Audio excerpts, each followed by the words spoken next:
Hello world, today we are going to talk about a new C++17 feature called Class Template Argument Deduction and a new feature that was added to support it called Deduction Guides. The purpose of this feature is to make the usage of class templates a little bit easier by allowing us to deduce the template parameters instead of having to specify them explicitly in some instances where those parameters can be deduced from the constructor. Let's consider, for example, vector. Here we have a vector of ints that we're calling v that is going to be constructed from an initializer list of integers. You may notice here that there's some redundancy in that we are specifying that the vector is of ints, and the constructor that we are calling will be specifying that it is taking an initializer list of ints. What class template deduction allows us to do is to omit this parameter list in the instance where we can deduce what kind of template we are talking about. And we can double check that here. A simple way to force a compiler error to tell us what type it actually got. In this instance, we see from the error that we have a vector of ints that we can't assign to an int, obviously. And so this is just kind of a nice little way to abuse the error reporting to tell us what it is that we want to know. Now let's look at how your class templates can take advantage of this feature. First, we will need a templated class, and we need to give the class a constructor which mentions the type in the template list. Here we're just giving the constructor a pointer to t, which will allow us to work with some deduction where the type given isn't precisely the type that we're ultimately storing, but deduction will still be able to work with this. So in our usage now, we can see that this compiles just fine, where we can create a container, which knows that this is a template, not a type, and it is deducing the template parameters for this template from the constructor's parameters that we're giving it, in this case an int pointer. And here we can see again that we can use this trick to show us exactly what type it deduced. And just to double check, we can use double and see that container of double is what is deduced. So your own class templates can take advantage of this feature with no additional work from you. Now that we have a fairly good idea as to how we use this, let's take a look at how it works. Returning back to our example of the container, I've added a few more overloads here that we can play around with a bit. Looking at some usages here, I'm first creating a struct that I'll call deleter that'll help us with this fourth constructor, just as an example in this. And I'm giving some usages here as to how we would select each. The first one should choose the first constructor because we're using a pointer to a type, in this case int. So our deduced t will be int for this one, for this container. This container will be taking a reference to a t and should also deduce to a container of int.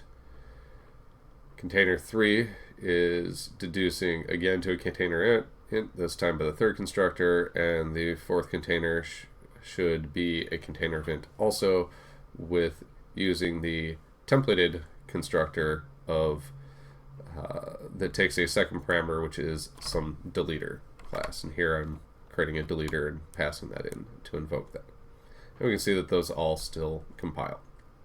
The way this works is that when the compiler sees this template ID, in this case container, it is going to look to generate an overload set for us based off of each of the constructors. So it's going to go through each constructor in this template and generate a template function that looks a lot like this. It is then going to potentially add on a default constructor version if we don't have any viable constructors in here. And it's also going to add on a copy constructor like version for deduction when we are invoking it through the copy constructor. So once it has that overload set, it then goes through normal deduction rules in order to choose which function this is meant to be, to then deduce the template parameters for that type. That is the way that this feature actually works under the hood. I can see that even though I've not given it a copy constructor here, I can still see that container of int is deduced from this copy constructor version, even though I've not explicitly spelled that out here. Since this feature relies on the normal deduction rules in C++, it's important to note that there are some limitations to deduction, and thus some instances where your constructor may not actually be selected where you thought it would be or should be. Going back to our container example, we'll go to a new type of constructor. In this instance, we're going to take a parameter that bounces off of this external traits template that I'm calling traits, and that is going to give me a type out of it. Now, what is important to note is that type here is qualified, and where we see that here is that this qualification on traits of t makes this a special case within the C++ language. So because this is qualified, and because that qualification is dependent upon the template parameter, this is considered a non-deducible context.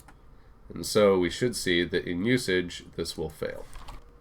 And here we see that in fact the template argument deduction failed because it couldn't deduce the template parameter t. Turns out that a fair portion of the standard library has some constructors with just this issue, largely going through iterator traits for things like the range constructor for the sequence containers, for instance. Since we don't want to have to abandon this ability of using traits like this, we want to have some new feature to go along with this to allow us to expose and define for this constructor how it should deduce. And that is where deduction guides come in. This is a deduction guide.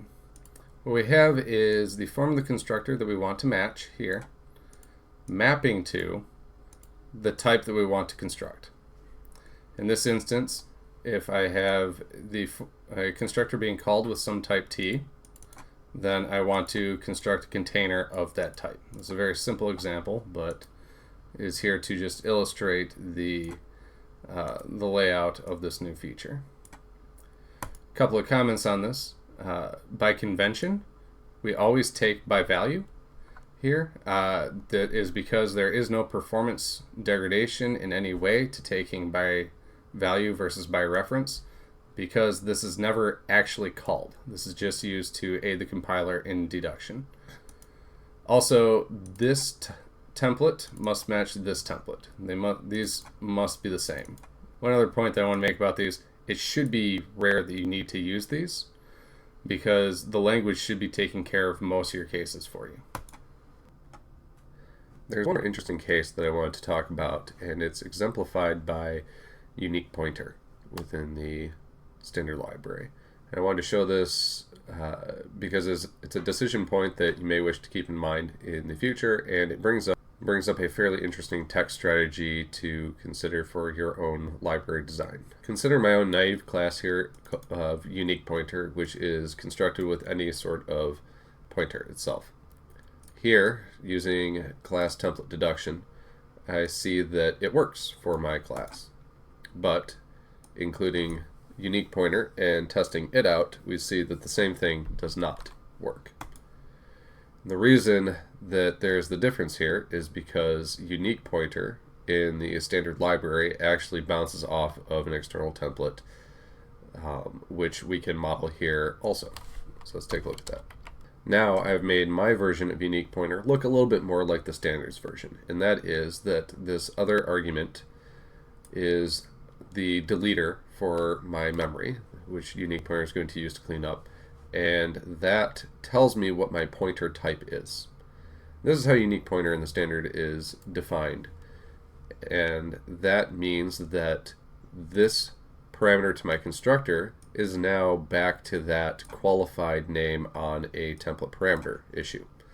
So The standard had the option of adding a deduction guide for this and explicitly chose not to for the following reason. I think it is important to point out.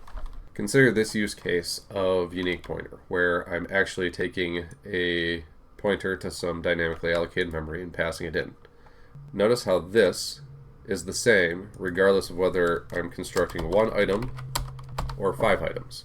If we added a deduction guide for unique pointer, we would be left with an issue where this wouldn't know properly whether or not it should be deleting a single item or an array of items. So the decision was made to forego putting in a deduction guide for that, and the justification for that is actually another point that I want to make. We shouldn't be using naked pointers like this anymore. It's C++ 17, and for a while we've been encouraged to use make unique, and that does work. If we just go ahead and get rid of my pointer there, we see we're back to a nice compiling state, and we do get our nice class template deduction. So once again, +1 for make unique and -1 for using naked news. This does bring up another interesting question though. How do I make my own unique pointer type here get rid of this deduction without having to bounce through another type? And when looking through this new language feature, I'd come up with a way to do this with a little less boilerplate, and I wanted to showcase that here just as an option for you to consider in your own code in the future. Let's take a look at how that would work. But first off, let's restore this back to where it was without all this boilerplate. The task at hand is to figure out how we can remove this deduction for a naked pointer for this class. And here we can actually use a deduction guide to sort of poison the deduction itself. I want to show that. So here is my sort of poisoned unique pointer deduction guide that will keep me from matching a naked pointer being passed in. So I want, for a constructor taking t star, I want to map that to unique pointer of no naked pointers. And the reason I'm using this little struct with this name is because now my compiler error actually gives me a little hint as to what I've done wrong in my usage. And I should still see that my copy constructor continues to deduce. So let's verify that. So in this case, now we are no longer using the class template deduction because we know that that's been poisoned for taking a naked pointer, a raw pointer. But I can still get my nice class template deduction off of my copy version. And that all just works still. So this has removed the ability to accidentally construct from a naked pointer without specifying exactly what it was I wanted. So I have to be a little more explicit. But I can still get some of the benefits of class template deduction. So kind of a neat little trick, I think, that you can utilize if you wish in your own code. Thanks for joining in. I hope you learned a bit about class template deduction here and deduction guides, and I hope you can take some time to subscribe if you're interested in learning more about C++. I expect to have a lot more of these videos throughout the future, and let me know in the comments if anything was unclear or if there's something you'd like to learn more about in the future, and I hope to see you again soon. Thanks.